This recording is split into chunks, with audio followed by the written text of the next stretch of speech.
ధూళినైన నన్ను దూతగా నిలిపావు, ఎన్నిక లేని నన్ను ఏలికగా చేశావు. ధూళినైన నన్ను దూతగా నిలిపావు, ఎన్నిక లేని నన్ను ఏలికగా చేశావు. భూమి విరిగి ఫలమిచ్చెను, మేఘమిరిగి వర్షమొచ్చెను, రొట్టె విరిగి వృద్ధి చెందెను, నన్ను విరిచి వాడుకోమయ్యా.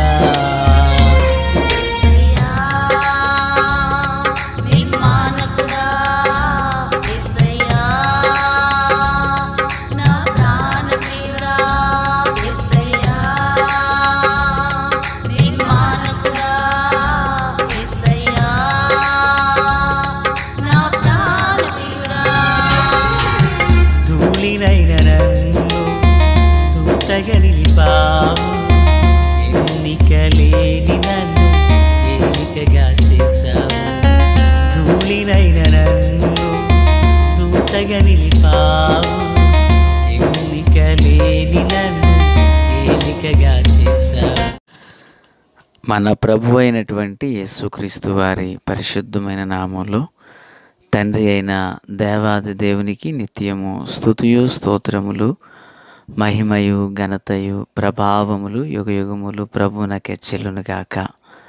ఆత్మీయులారా, బాగున్నారు కాదు?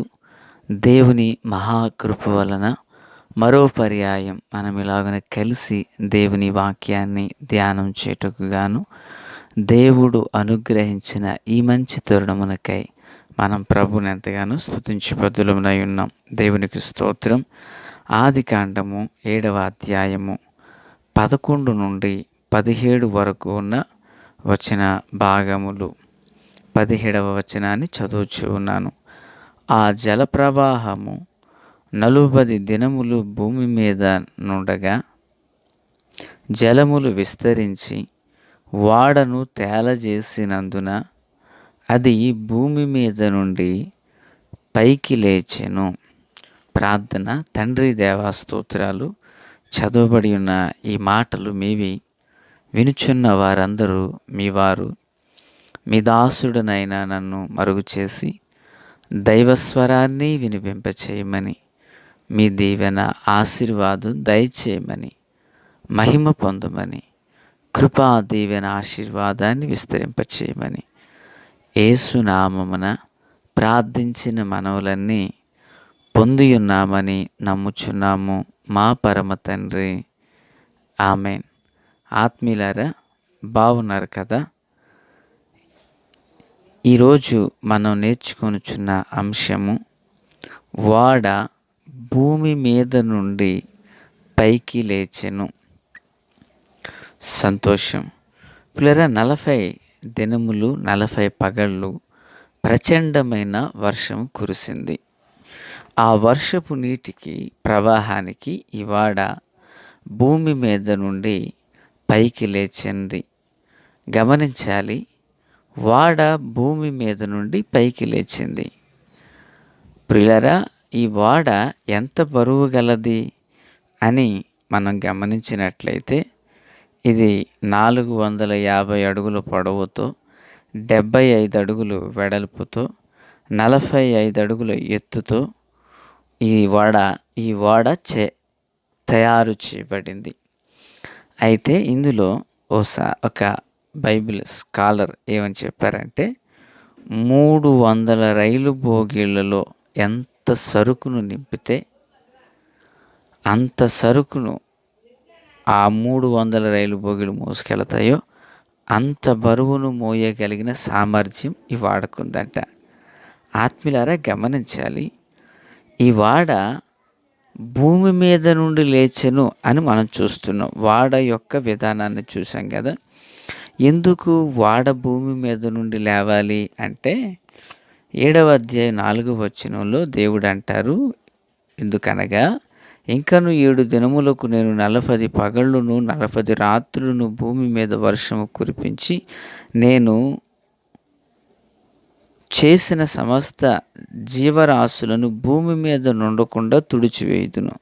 అంటే భూమి మీద అప్పటి వరకు ఏదైతే ఉన్నదో దాన్ని దేవుడు లయం చేసి తుడిచిపెట్టబోతున్నారు. ఆత్మీయులారా, భూమి మీద ఉన్న జంతువు కానీ, పక్షులు కానీ, జలచరములు కానీ ఏవైనా భూమి మీద ఉన్నవన్నీ తుడిచిపెట్టబడుతున్నాయి. ఇప్పుడు నోవాహు తన భార్య పిల్లలు కుటుంబంగా లోపలికి వెళ్ళారు కదా. ఇప్పుడు భూమి తుడిచిపెట్టబడుతుంది, భూమి మీద ఉన్నవన్నీ. అప్పుడు వాడ కూడా ఎక్కడుంది? భూమి మీద తయారు చేయబడింది. ఇప్పుడు పిల్లరా, జల ప్రవాహం అనేది రాకపోతే వాడలోకి వెళ్ళిన వారు వాడలోనే ఉంటారు. ఈ భూమి అలాగుండిపోద్ది. భూమి లయపరచబడుతుంది. ఈ కీడు నుండి తప్పించుకోవాలని వారు వాడలోకి వెళ్ళారు. అయితే వాడలోకి వెళ్ళారు కానీ వాడ భూమి మీదే ఉందిగా. వాడలోకి వీరు వెళ్ళారు, దేవుడు దానికి తలుపు వేశాడు. కానీ వాడ ఎక్కడుంది? అప్పటికి భూమి మీదే ఉంది. ఇప్పుడు భూమి మీద ఉన్న వాడ భూమి నుండి వేరు చేయబడాలి. ఇదేమన్నా తల క్రింద ఉండే దిండు కాదు కదా, చంకలో పెట్టుకుని వెళ్ళిపోవడానికి. హ్యాండ్ బ్యాగ్ కదా తగిలించుకుని వెళ్ళిపోవడానికి. పిల్లరా, దగ్గరగా 300 రైలు బోగీలలో ఎంత సరుకు నింపగలమో అంత బరువు మోయగలిగినటువంటి కెపాసిటీ వాడకుంది. ఆత్మీయులారా, అర్థం చేసుకుందాం. ఈ భూమి లయపరచబడబోతుండగా ఈ భూమి నుండి వాడ వేరవ్వాలంటే జల ప్రవాహం రావాలి. ఆకాశపు తూములు తెరవబడాలి. గమనించాలి, ఎప్పుడైతే ఆకాశపు తూములు తెరవబడ్డాయో, భూమి మీద ప్రచండమైన వర్షం కురిసిందో, సముద్ర జలచరాలను ఒకేసారి పొంగిపోయాయో, ప్రియులారా, ఇప్పుడు వాడ పైకి లేచెను అని చూస్తున్నాం. ఈ వాడ పైకి లేవడమే కాదు, తర్వాత వచనాల్లో మనం చూచినప్పుడు ఆత్మీయులారా, మరి 17వ వచనం తర్వాత భాగాలలో ఈ వాడ నీళ్ల మీద నడిచినని, ఈ వాడ తరువాత అరారాతు కొండ మీద నిలిచినని చూస్తాం. అంటే లయపరచబడబోతున్న భూమి నుండి వాడ పైకెత్తబడాలంటే జలప్రవాహం అవసరం.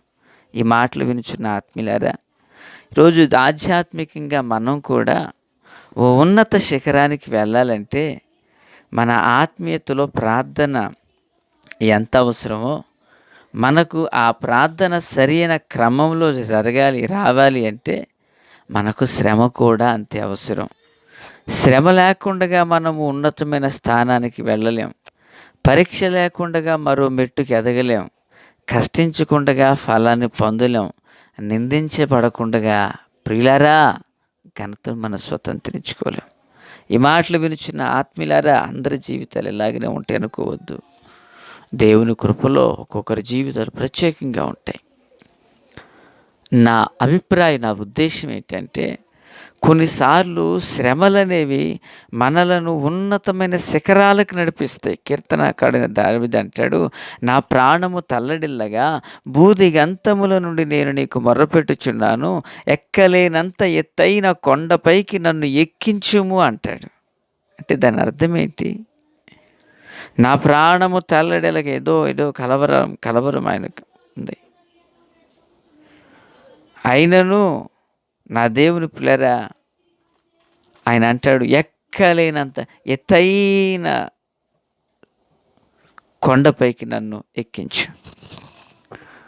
పిల్లరా, అంతటి ఆత్మీయ అనుభవాల్లోకి వెళ్ళాలంటే దావీదుకు కష్టం కావాలి, శ్రమ రావాలి. పిల్లరా, అదే కీర్తనకారుడు అంటాడు, నేను నీ కట్టడలను నేర్చుకున్నట్లు శ్రమ నొంది ఉండుట నాకు మేలాయను. అంటే శ్రమలు ఏం నేర్పాయి? కట్టడలను పరిచయం చేశాయి. ఇప్పుడు కట్టడలను నేర్చుకున్న ఈ వ్యక్తి శ్రమను జయించాడు. దేవునికి స్తోత్రం. ఆత్మీయులారా, దేవుని ప్రియమైన వారులారా, మన జీవితంలో కూడా కొన్నిసార్లు శ్రమలు మనను ఆధ్యాత్మికంగా బలపరచబడడానికి వస్తాయి.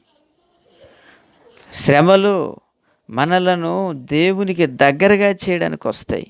ఒకవేళ ఇప్పటికీ నువ్వు కొన్ని శ్రమల్లో నలిగిపోతున్నావా ఇంట్లో, సంగమా వినుచున్న ఈ మాటలు వినుచున్న ఆత్మీయులారా, ఇప్పటికీ నువ్వు శ్రమలను అనుభవిస్తున్నావా? కృంగిపోకు. శ్రమలు నీ జీవితంలో ముగింపు కాదు. శ్రమలు నీ జీవితంలో ముగింపు కాదు. నువ్వు అనుకోవచ్చు, నా చిన్నప్పటి నుంచి నేను కష్టాలు అనుభవిస్తున్నానని. కానీ నీ జీవితంలో ఎప్పటి నుంచి నువ్వు అనుభవిస్తున్నప్పటికీ ఆ శ్రమలు నీ జీవితానికి ముగింపు కాదు. దేవునికి స్తోత్రం. నేడున్న శ్రమ రేపు నీకు ఉండకపోవచ్చు. శ్రేష్టమైన అంశం ఏంటో తెలుసా? ఆ నీటి ప్రవాహం రాకపోతే వాడ పైకి లేవదు, భూమిని అంటి పెట్టుకుని ఉంటుంది. భూమి మీద సమస్తాన్ని దేవుడు తుడిచిపెట్టాలనుకుంటున్నాడు. అందులో నుండి, ఆ భూమి మీద నుండి వేరు చేయబడాలంటే వాడ జల ప్రవాహం అవసరం. ఆత్మీయులారా, మాటలు వినుచున్నారా? బూడిదలో కూర్చున్న మొర్దెకై ఓ రాజసింహాసనం మీద ప్రధానమంత్రిగా మారాలంటే హామాన్ అనబడి ఒక వ్యక్తి కావాలి. యూదులందరికీ క్షేమము కలగాలంటే, శాసనాలు మారాలంటే ఓ యవన బిడ్డ నలుపబడాలి.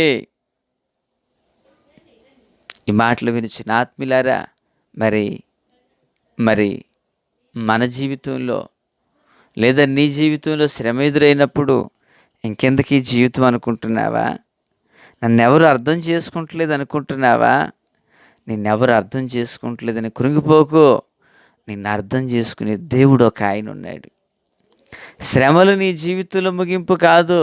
శ్రమలు నీకు పాఠాలు నేర్పిస్తాయి, ప్రభువుని పరిచయం చేస్తాయి. మోకాళ్ళు ఉంచుతాం, దేవుడు మాట్లాడతారు, ఆత్మకు రక్షణ కలుగుతుంది. నా దేవుని పిల్లారా, క్రీస్తునందు నాకు అత్యంత సన్నిహితులారా, మహాభక్తుడు యోబు పూర్వం ముందున్నవాడు. ఆయన అంటాడు, శోధించబడిన తరువాత నేను సువర్ణంగా మారాను అంటాడు. ఆత్మీయులారా, కలవరపడొద్దు, దుఃఖపడొద్దు. ఆశ్చర్యకరుడైన దేవుడు ఉన్నారు. లయపరచబడబోతున్న భూమి నుండి వాడ వేరు చేయబడాలంటే జలప్రవాహం కావాలి. ఆ జలప్రవాహంలో వాడ పైకి లేచింది. శ్రమలు నీ జీవితంలో నీ ఆత్మీయతను అలాగున్న పైకి నడిపిస్తాయి. ఆ కృపతో దేవుడు దీవించునుగాక. తండ్రి, దేవా స్తోత్రం. వాక్యం అందరి హృదయాల్లో ఫలభరితం చేయండి. మీ ఆత్మతో సంధించండి. యేసు నామమున ఆమేన్.